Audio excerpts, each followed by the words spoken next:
गांव के एक छोटे से कोने में बसा एक गरीब परिवार अपनी साधारण और संघर्षपूर्ण जिंदगी जी रहा था। अरे भाग्य माँ, जल्दी से भोजन तैयार कर दो क्योंकि मुझे काम पर जाने के लिए लेट हो रहा है। ठीक है, बना रही हूँ, आप तब तक नहाकर तैयार हो जाइए। परिवार में 4 लोग थे, रामलाल, उनकी पत्नी सुमित्रा और उनके 2 छोटे बच्चे, गौरी और मोहन। रामलाल एक किसान थे, जिनके पास खुद की जमीन नहीं थी। वे दूसरों की जमीन पर मजदूरी करते थे और रोज की मेहनत के बाद मुश्किल से 2 वक्त का खाना जुटा पाते थे। गांव में बारिश का मौसम जीवन और मौत का सवाल बन जाता था। कभी बारिश इतनी अधिक हो जाती कि फसलें बर्बाद हो जाती, तो कभी सूखा पड़ने से खेत बंजर हो जाते। रामलाल सुबह सूरज उगने से पहले खेतों पर निकल जाते और देर रात तक काम करते।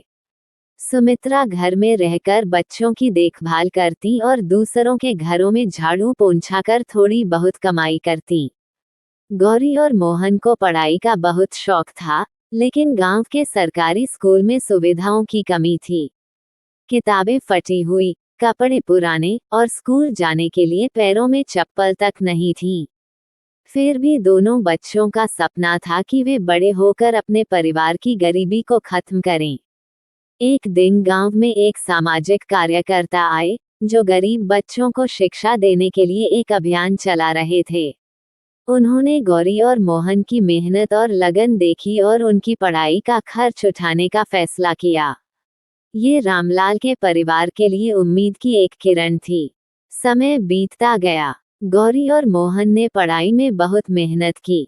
गौरी ने कॉलेज में दाखिला लेकर शिक्षिका बनने का सपना देखा, जबकि मोहन इंजीनियर बनने की तैयारी में जुट गया। धीरे धीरे परिवार की स्थिति सुधरने लगी। रामलाल और सुमित्रा की मेहनत, बच्चों के सपने और उन सामाजिक कार्यकर्ताओं की मदद ने परिवार को एक नई दिशा दी।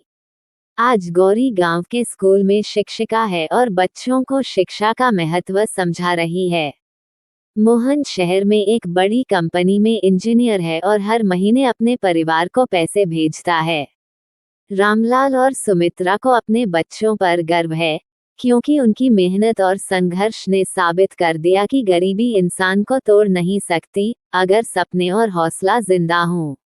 ये कहानी हमें सिखाती है कि चाहे हालात कितने भी कठिन क्यों न हो, मेहनत, शिक्षा और सहानुभूति से जीवन में हर चुनौती को पार किया जा सकता है।